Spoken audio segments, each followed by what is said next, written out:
1 Samuel, capítulo de número 2, diz assim, versículo 12 a seguir.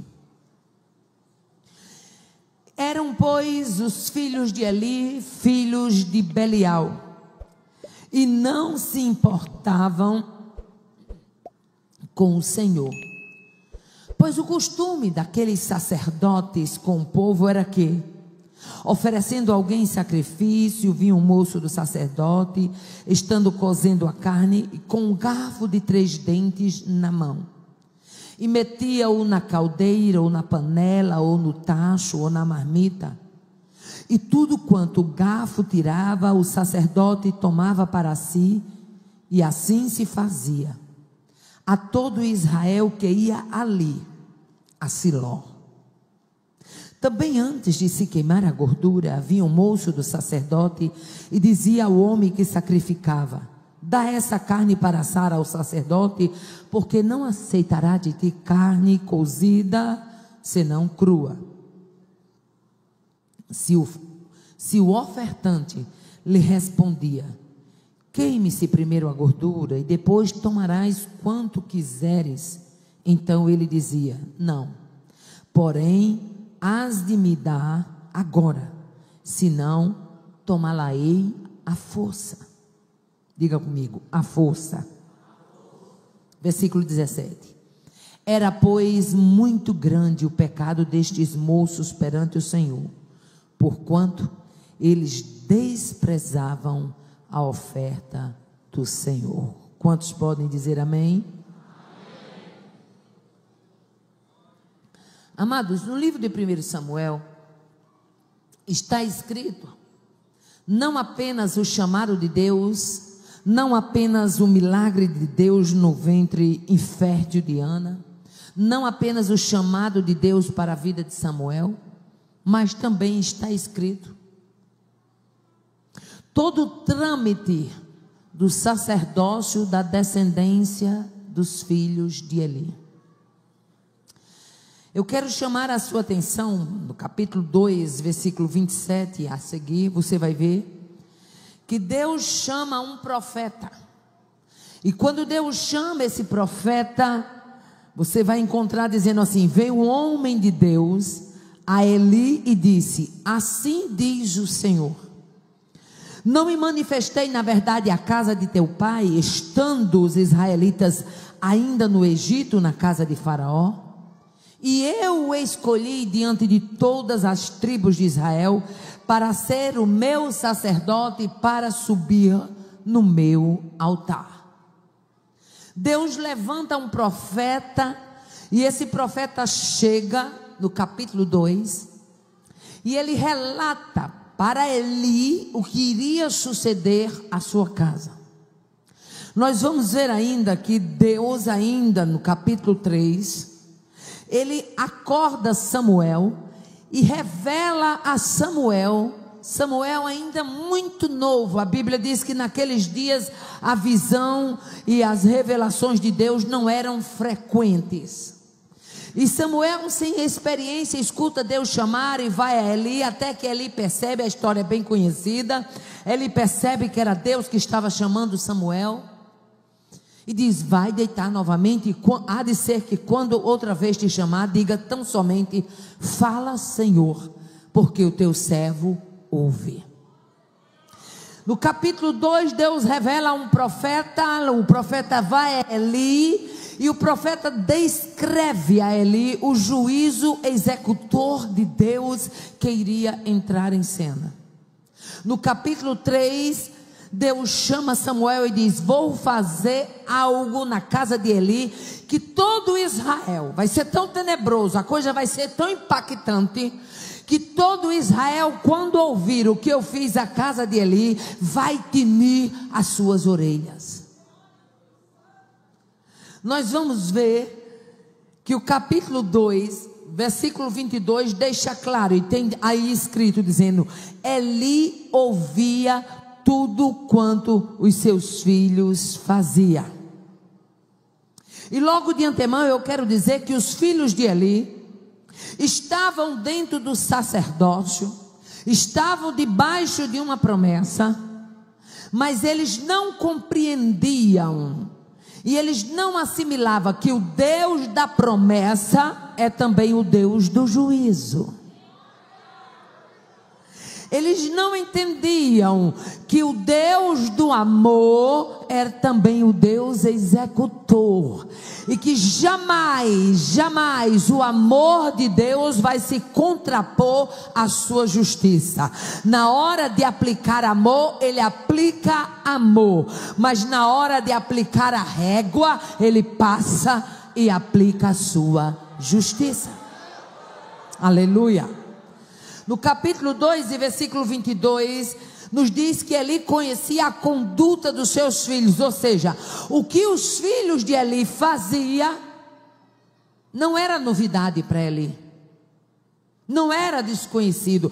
A conduta dos filhos de Eli, o texto é claro, e no versículo 22 diz assim: Eli já era muito velho e ouvia tudo quanto os seus filhos faziam a todo Israel, e de como eles se deitavam na porta do templo com as mulheres que serviam na tenda da congregação.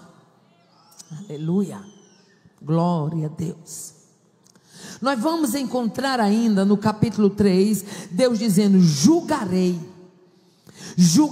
a sua casa para sempre. Por que Deus vai julgar? E o próprio Deus explica: pela iniquidade que ele bem conhecia.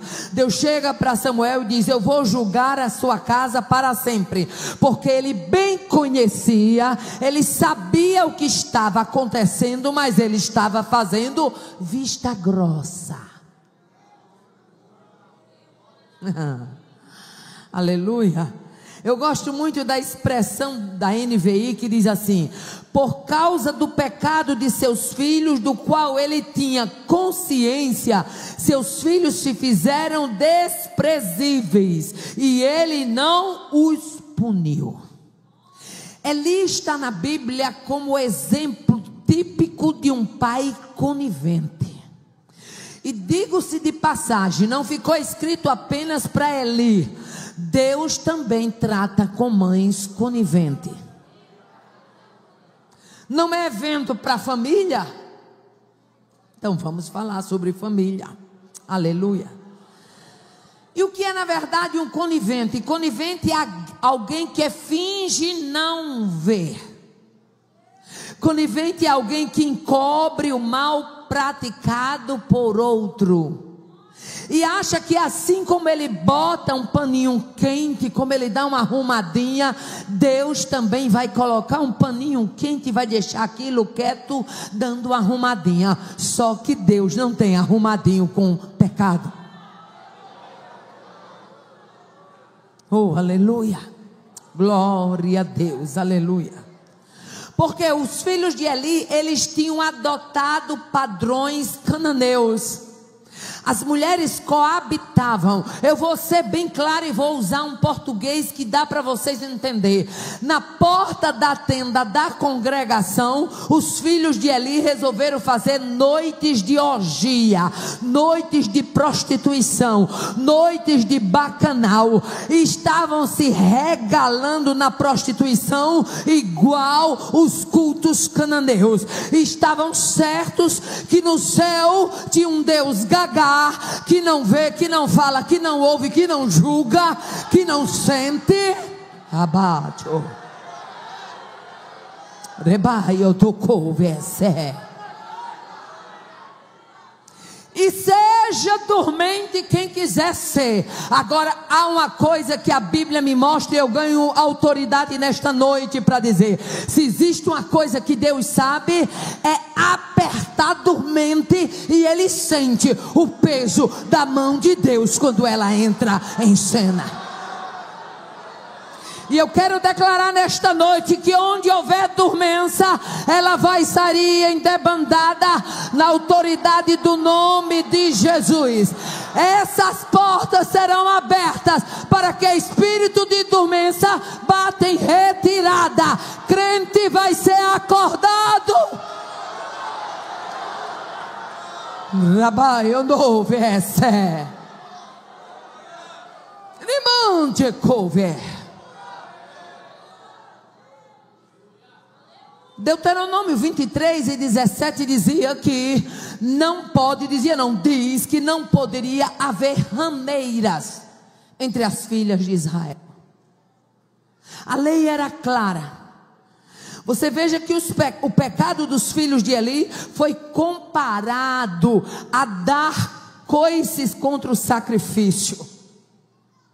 Você vai encontrar isso na palavra. 1 Samuel 2:17 diz assim: era muito grande o pecado destes jovens perante o Senhor, porquanto eles desprezavam a oferta. Quando chega no versículo 29 diz: porque dais coices contra o sacrifício e contra a minha oferta de manjares que ordenei na minha morada, e porque tu honras os teus filhos mais do que a mim.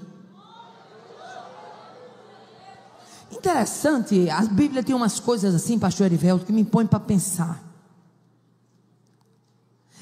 Era só uma carne da panela que era tirado, mas aos olhos de Deus, o tirar a carne da panela antes de ser oferecida a Deus foi comparado a dar coice. E aí eu quero que você entenda que Deus não vai julgar as suas ações pelo que você acha, Ele vai julgar pelo que a palavra dele diz. Era só um pedacinho de carne tirado da caldeira, era só um pedacinho de carne crua, tirada da marmita. Poxa vida, tinha tanta carne, era tanta ovelha, era tanto boi oferecido em sacrifício. Por que é que Deus vai fazer conta de um pedacinho de carne?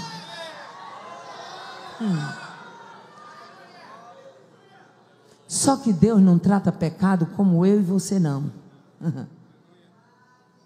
Deus não mede pecado pela nossa régua, não.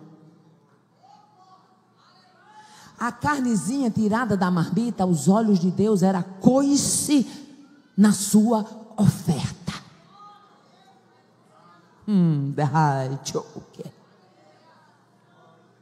E a gente tem que entender uma coisa: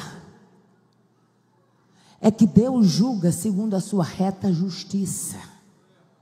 Oh, aleluia.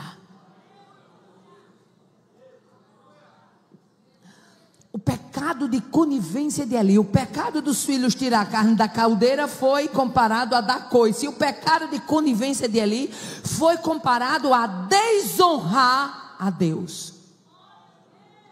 Se tu que é humano, pecador, se nós que somos humanos e pecadores gostamos de sermos honrados, imagine Deus, que é santo, que é justo, que é perfeito, que é reto, que é soberano.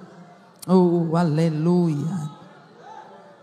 Deus chega para ele e diz: tu honra os teus filhos mais do que a mim.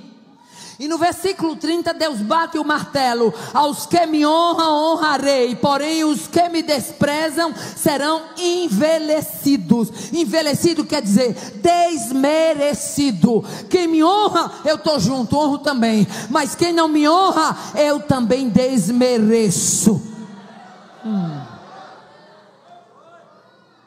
Eli era aquela espécie de pai de correção branda. Sabe aquele pai que quer ser amiguinho dos filhos e deixa os filhos aí solto a bancarrota e acha que pode, Deus vai dar um jeitinho e que o filhinho já engrossou o cangote? Ah, meu irmão, nesta noite Deus te trouxe aqui para abrir os seus olhos. Repreensão branda dos filhos de Eli não surtiu efeito, e foi exatamente por isso que a Bíblia diz, capítulo 2 e versículo 25: eles não ouviram a voz do seu pai, porque o Senhor os queria matar.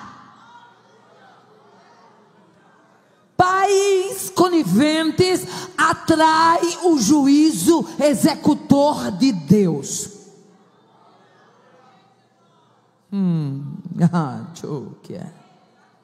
Aos olhos de Deus, os filhos de Eli, Ofni e Finéias, eram, a Bíblia chama ele de filhos de Belial. Você vai para o texto e você vai ver que Belial significa sem valor, imprestável. Para Eli eram os queridinhos de papai, mas para Deus era imprestável.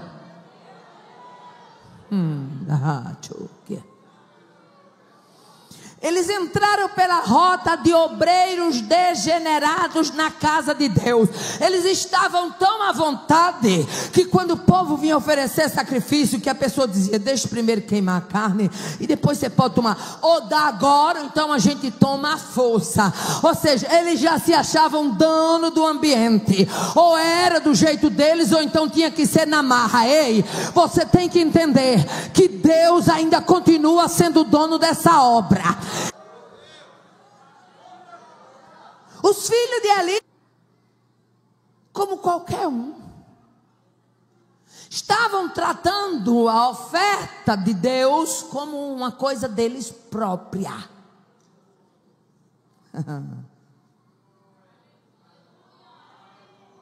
A Bíblia mostra que além de filhos de Belial, os filhos de Eli eram prostitutos. Se deitavam com mulheres, e a Bíblia diz, em bandos, se juntavam à tenda da congregação. Deixa eu abrir aqui um parênteses, porque quando eu abro esse parênteses, Deus fala com alguém específico. Um certo dia eu estava ministrando na igreja e Deus me deu uma palavra, e no meio daquela palavra, o Senhor falou algo para alguém, para uma irmã, e quando terminou o culto, que eu me dirigia à porta, ela me parou no meio do caminho e disse assim: irmã Aparecida, eu preciso falar uma coisa com a senhora. Eu digo: pois não, minha irmã.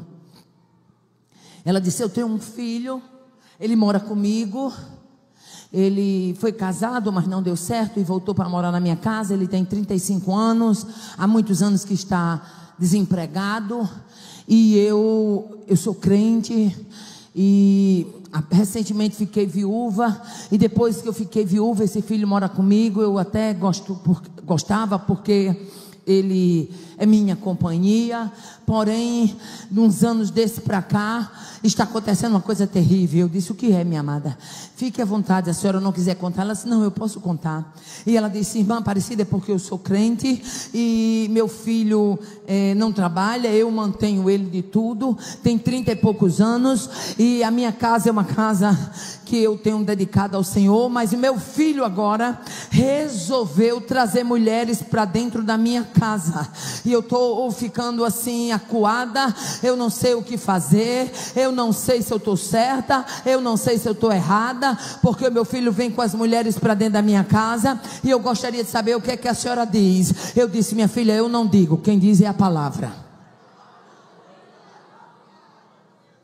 A senhora começou dizendo que o seu filho tem 30 e poucos anos, é separado, vive à custa da senhora.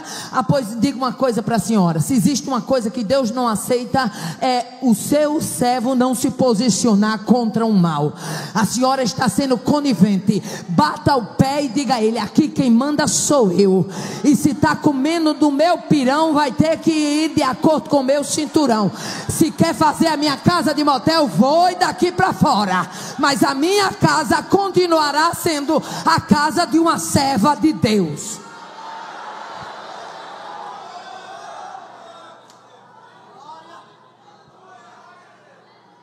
Arrocha o mimoso, minha senhora. Bota o mimoso para procurar emprego. Bota ele para queimar sola de sapato. Bota ele para saber quanto custa o caroço de feijão. Conversa é essa? Você é serva de Deus, você é servo de Deus. O galalau está lá dentro da sua casa, mandando, desmandando, dizendo e desdizendo, e você acuado. Tome postura.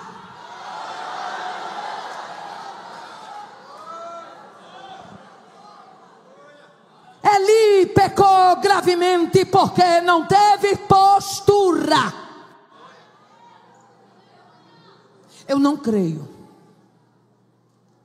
que Deus vai nos levantar para sermos pais e mães, obreiros, e ficarmos acuados, feito uns cachorrinhos assustados no canto de parede, e Satanás entrando, rodopiando na sala, escruveteando na cozinha, saindo pela porta do quarto. Conversa é essa? Entenda o que Deus está falando aqui esta noite. Deus está te liberando para você autoridade e postura. Como você quer a presença de Deus dentro da sua casa, se você não se posiciona como Deus que está chamando aqui?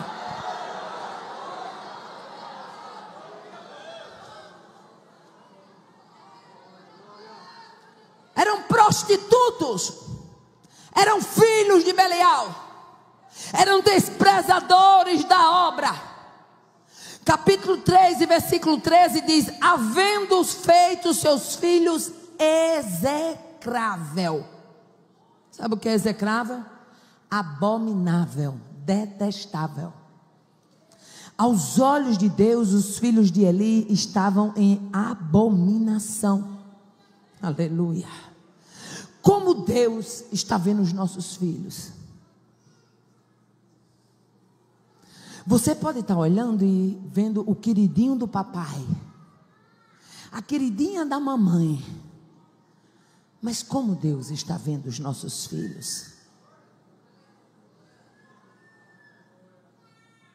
Entenda que nessa noite Deus não está mandando você expulsar os seus filhos. Deus está simplesmente dizendo: se posicione dentro da sua casa.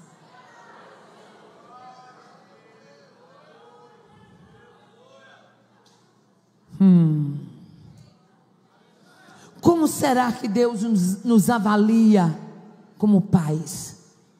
Será que os nossos filhos são amáveis ou detestáveis aos olhos do Senhor? Irmã Aparecida, e aí? E aí você vai ver que a conivência de Eli desencadeou todo um processo de perda ministerial e de promessa que já estava em curso. Eli foi muito bom sacerdote no templo, mas em casa falhou fragorosamente na liderança espiritual da sua família. E aqui eu abro um parêntese, já que estamos diante de um congresso de senhores e de senhoras. Vocês não têm ideia de quantas mulheres eu já tive que aconselhar, porque os homens estão perdendo a identidade de sacerdotes do lar, estão deixando as mulheres sobrecarregadas, querem que as mulheres passem legado para os seus filhos. Eles se vestem na carapuça de que trabalha e que por isso não tem tempo. Ei, você trabalha, sua esposa também, mas você se vire nos 30, mas a autoridade de Deus foi delegada a você. Gênesis capítulo 7 diz: Noé, Deus chama Noé: entra tu e toda a tua família na arca. O nome da mulher de Noé nem aparece no relato bíblico. Ela eu chamo de Senhora Noé, mas Deus deu a Noé: entra tu e toda a tua família na arca. Meu irmão, larga essa apatia, para com esse negócio de estar deixando a mulher liderar a família. Ela que tem que botar moral para os filhos, porque você não bota moral. Coloque a moral na tua casa como homem de Deus, e entenda que Deus te chamou para exercer o sacerdócio, não só no templo, mas dentro da tua casa.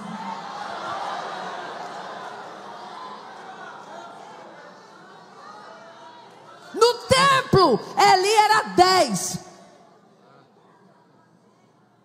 Em casa, 0. O desempenho familiar de Eli bateu de frente com a chamada ministerial que ele tinha.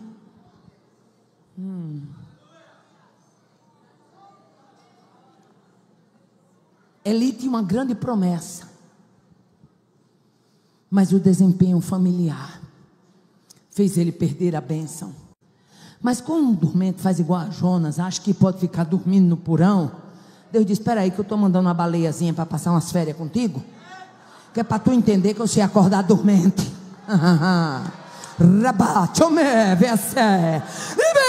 Eu estou sentindo graça. Remito, autoridade. Líbia-se. Não eu dou conversa. A dormência de Eli atraiu o juiz de Deus. Deus diz: julgarei a sua casa para sempre, por causa dos pecados que ele sabia e ele não repreendeu. Tu está achando que o Espírito Santo fica como? Com a hora que você, na hora de usar a vara com a casa dos outros, é só quem tem vara para usar na casa dos outros. Use na sua, primeiro na sua, passa na sua, olha, passa em revista a sua. Aí tu vai ter autoridade na vida. Ai, eu dou que essa. Lembra eu